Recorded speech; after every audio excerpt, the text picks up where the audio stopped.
Here's Terrence's feature documentary, Porter's Way. My name is Dr. Arthur Porter, and I am the Chief Executive Officer of the McGill University Health Center. Dr. Arthur Porter was a master political networker and self-promoter. As Canada's leading healthcare executive, he oversaw one of the most expensive building projects in the country, befriended world leaders, and was appointed by the Prime Minister to a top security job. Then it all came crashing down in scandal. Today, he's surrounded by allegations of illicit deals, fraud, and corruption. A year ago, Porter resigned all his positions and disappeared from Montreal. 3 months ago, his former employers registered this $317,000 lawsuit against him for unpaid debts. And Porter was listed in the court documents as now of unknown address. Nassau, the Bahamas. This is where Arthur Porter settled after leaving Montreal. He can afford to live in an exclusive gated community called Old Fort Bay, where the houses run from $2.5 million to $30 million. We were prevented from taking pictures of his house. But at his private cancer clinic downtown, after much negotiation, Dr. Porter, so nice to meet you. Nice to meet you. Arthur Porter agreed to meet with me earlier this month to answer some questions he has been avoiding for the last year. Dr. Porter has not been charged with any crime. He told me he's not very interested in any of the controversies left in his wake, the alleged $22 million fraud on his watch, or the official accusations that he mismanaged the hospital. Right. He wonders why everyone blames him. You characterized this at one point as a witch hunt. How so? I mean, it just seemed that there was attacks from all angles. I mean, if you looked at each piece, maybe you would say, okay, that's an issue, but there just seemed to be that I was responsible for the snowfall in Montreal. Dr. Porter finds himself at the center of some of the biggest scandals in Canada. Allegations of astonishing conflicts of interest, fraud, and the mismanagement of hundreds of millions of taxpayer dollars. But so far he has been living quietly in this renowned tax haven, avoiding any accountability. Many wonder how he became so close to so many people in high places, especially U.S. presidents and the Prime Minister of Canada. The story begins in his home country of Sierra Leone. Sierra Leone is one of the world's poorest countries, and for many years, among the most corrupt. One is always attached to one's country. One saw it through its difficulties. And frankly, when I was fortunate enough to be awarded an opportunity to go to Cambridge, the Sierra Leone government actually helped pay for my education. I've been trying to give more back to the country. I think the country has also recognized me. I've been a Sierra Leonean all my life and always will be. And if our goal is to provide the best of patient care... After earning a medical degree at Cambridge, Porter practiced as a cancer specialist in Alberta and Ontario. But his career really took off when he became the chief executive officer of the Detroit Medical Center in 1999. He oversaw 7 hospitals, 20,000 employees, and a budget of $1.6 billion. Hard pressures that have been... At the beginning, almost everyone saw him as the solution to the hospital's financial problems, according to Pat Anstead, a longtime medical reporter for the Detroit Free Press. He is one of the most charming men I've met in over 40 years of journalism. He's the Maurice Chevalier of medicine, and then some. Cherubic, has a good sense of humor. He can talk to anybody, and he is a networker. So you put all that together and people think he's a deal maker, and that's his charm. Porter's dynamic early performance in Detroit brought recognition from President George W. Bush, and Porter responded with large contributions to the Republican Party, including $25,000 in 2003 alone. By the end of his tenure, the Detroit Medical Center was hemorrhaging $100 million a year. Porter was criticized for wild overspending and alleged conflicts of interest. He retained a stake in companies doing business with the hospital, but claimed it was all approved. Observers in Detroit were surprised to see him hired within months to be the new CEO of the McGill University Health Centre in Montreal. Didn't they do their homework at McGill? And the question we asked here, as he left a place that was falling apart and near bankruptcy, was, how did that happen? Didn't anyone look into Arthur Porter's tenure in Detroit? You know, we are very confident. Porter's great challenge in Montreal was to breathe life into a long-planned project, a $1.3 billion hospital complex. He threw himself into the task, personally overseeing everything from the decontamination of the building site Big door. to the design of the most modern facilities in each room. No lip into the shower. Again, Porter showed himself most adept at lining up support from politicians, especially Quebec Premier Jean Charest and his health minister, Dr. Philippe Couillard. I met him when I became minister. He had just been nominated by the board at the NUHC. I got to know him, like many people in Montreal, and frankly, like many people, I also was interested by his life history, by his accomplishments. It was the case for many people in Montreal. Prime Minister Stephen Harper. Porter moved. Harper was so impressed with him that Porter was appointed to a Blue Ribbon Health Board in 2006, and then, to the surprise of many in 2008, to the Security and Intelligence Review Committee, that made Porter privy to the country's most closely guarded secrets.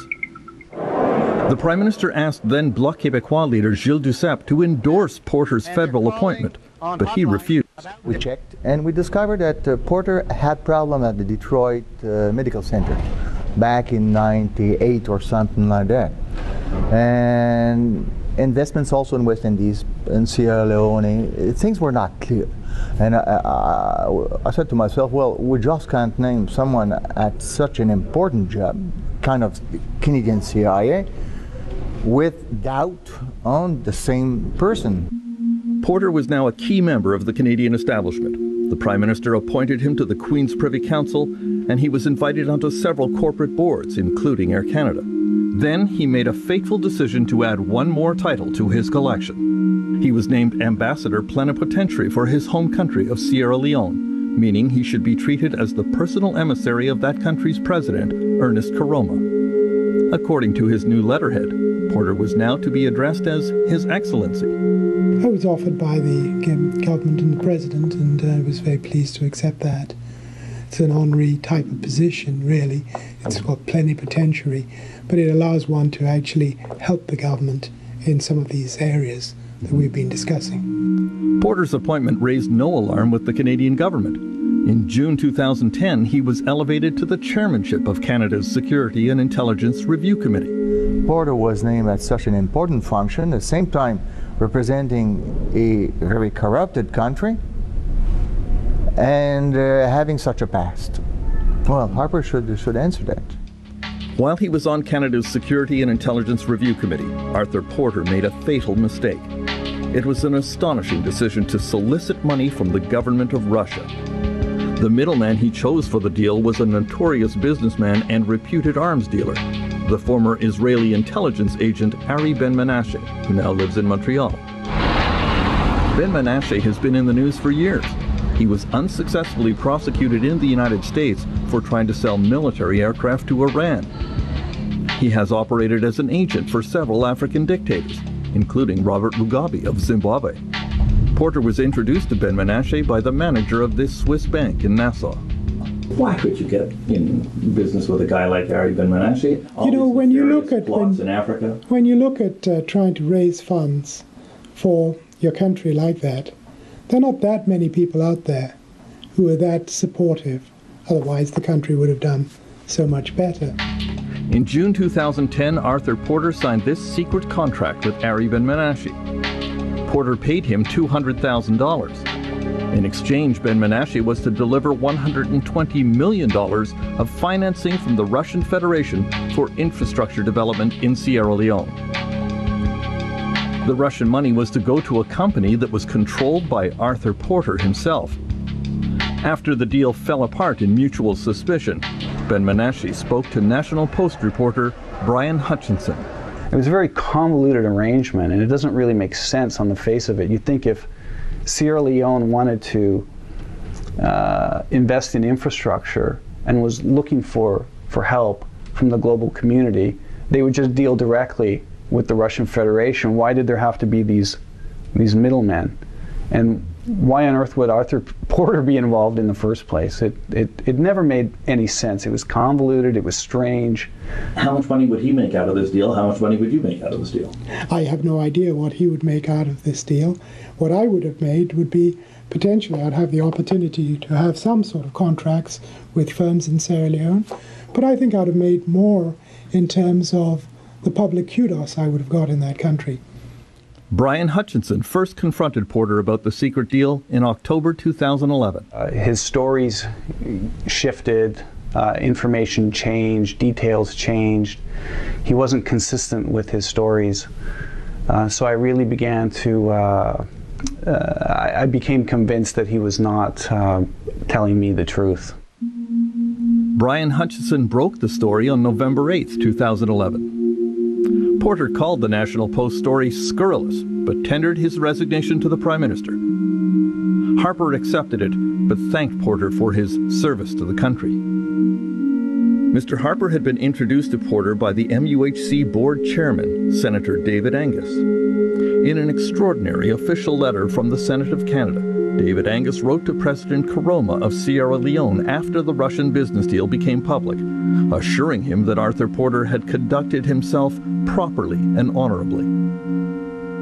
News of Porter's controversial business deal came as a nasty surprise to former Quebec Health Minister Philippe Couillard, who sat with Porter on that committee.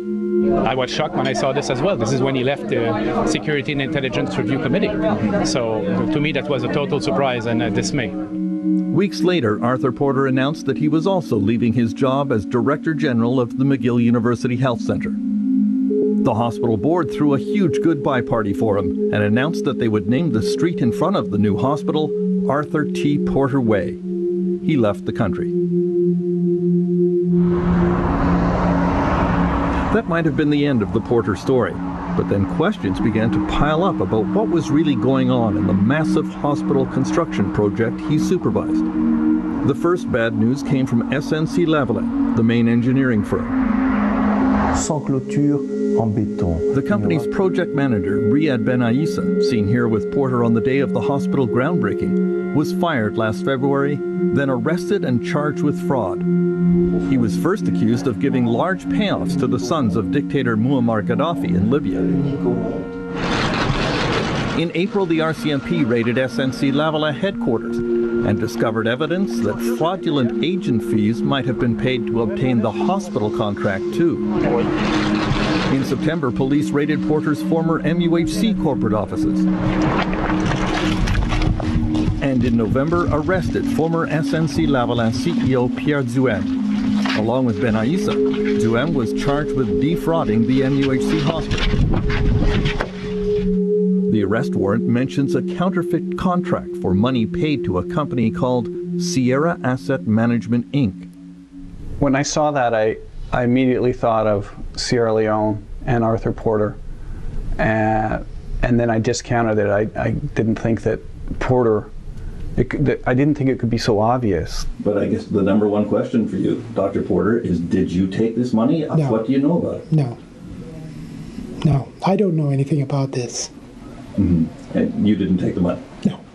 Have the police tried to talk to you? Have you spoken to the police? No. They have not tried to contact you? No. And at what cost? In our interview, Porter admitted that he discussed possible personal business deals in Africa with the executives of SNC. Did you have any business with SNC-Lavalin in Africa, in Sierra Leone? And did you ever talk to Ben Aissa? I certainly talked to the vice president, and I certainly talked to their president especially, and their past presidents.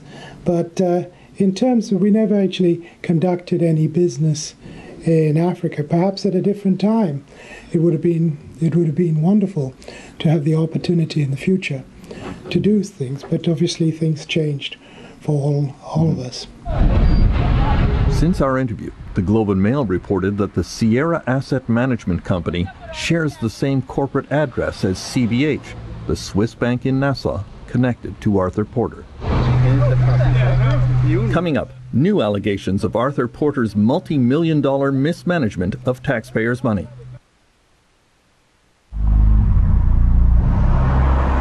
In the intense scrutiny of the last few months, new questions have emerged about possible conflicts of interest during Arthur Porter's tenure at the McGill University Health Centre and his mismanagement of billion-dollar budgets.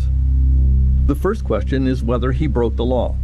Section 199 of the Quebec Health Act states that a hospital executive director shall, under pain of forfeiture of office, devote himself exclusively to the work of the institution and the duties of his office. Outside activities have to be approved by the board of directors. But one of the other accusations, I suppose, has been leveled at me is that I had a lot of different activities outside the MUHC, and this is actually very true. And so what's the date of this? Porter showed me this document from May 2011, in which he outlined 20 different outside activities, including mining and financial companies, and even private business activities in the medical field, such as his Bahamas clinic and a medical equipment company called MEI. The document is co-signed by Porter and the MUHC board chairman at the time, Senator David Angus. Every year I present it to my chairman and to the nominating and governance committee through my chairman, the activities I was involved in, and they were signed off on. So it was very simple. Angus told CBC that all arrangements with Dr. Porter were fully disclosed to and approved by the board during my term as chair. But two other members of that board told us they never saw Porter's written disclosure. By law, outside activities in the health sector have to be approved by the board and the government. The government agency involved says no such authorization was given. That's not how life goes. Former Montreal Children's Hospital CEO Nicholas Steinmetz is astounded that Arthur Porter was allowed so many outside activities in the first place. I've been a CEO in a hospital, and maybe I'm not as competent, I don't know, but I know that that's a full-time job, more than a full-time job. And I just don't know how you can, I mean, maybe he's Superman, I don't know. A recent Quebec government inquiry severely criticized Arthur Porter for the massive deficits run up while he was CEO. The report says tens of millions of dollars were spent without proper authorization, including a real estate deal now under police investigation. David Angus left the MUHC board of directors shortly after Porter resigned. But key members of his leadership team are still running things. Director General Normand Raffray, Board Chairman Claudio Busandri, and Vice Chairman Robert Rabinovich. They all declined to be interviewed for this program. The whole thing to me is so sad, you know. It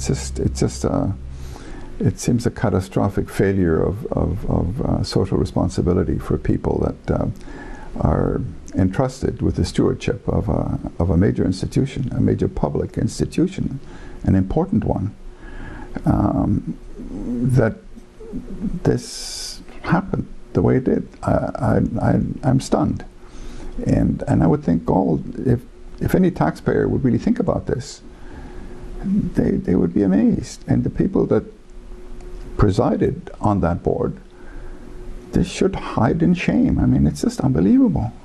The more one learns, they say, what are these people doing? They can't say I didn't know. It was their job to know, and it was their job to do something about it. Former Health Minister Philippe Couillard is now back in politics, campaigning to be the next leader of the Quebec Liberal Party. He was embarrassed when it was recently revealed that he had set up a consulting company with Arthur Porter, a relationship he now downplays. Fortunately, I was never in any business relationship with him. Did you or did you not set up a company with him? We did, but it never worked. It was never even activated. If Dr. Porter fooled people, and it may have been the case that he fooled people, I may have been part of the list of people that were fooled by him, but this list also contains heads of state, prime ministers, important business people. We'll see what comes out of it at the end of the day. You have a sense that your former colleagues are racing for the lifeboats? Well, you know, again, that's something I just don't know, you know. But I know that it's never been my strategy to race for a lifeboat, and generally I don't even know where they are. Now Dr. Porter says he has a new challenge. In early January, while studying his own x-rays taken after a persistent chest infection, he says he discovered evidence of lung cancer that has spread and is inoperable. He will undergo radiation and chemotherapy here at his own clinic and says he's ready for the fight. You're prepared like any other battle that you fight. You go into it with the idea to win. And that's the way I always go. Arthur Porter battled his way out of one of the world's poorest countries and into the corridors of power in the United States and Canada. He was rewarded with some of this country's most prestigious appointments, then risked it all in reckless private business dealings. Many in Montreal saw him as the magician who walked out onto an empty field and made the dream of a modern super hospital come true. With each new allegation, that image of him is fading. For The National, I'm Terence McKenna in Montreal.